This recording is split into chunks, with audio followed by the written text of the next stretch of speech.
that just isn't the case because we're working hard, but not necessarily working smart. I think, in talking with my clients and other home care owners, they if they are putting together goals, let's say, they are doing more so of individual goals, right?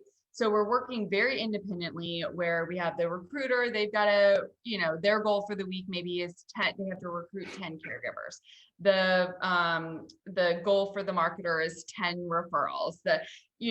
So we have all of these goals. The scheduler, they've got to, their goal is to schedule all those open cases. So we have these individual goals, which we think obviously we're working hard, we're obviously doing what we're supposed to be doing in the home care agency, and that just isn't the case because we're working hard, but not necessarily working smart.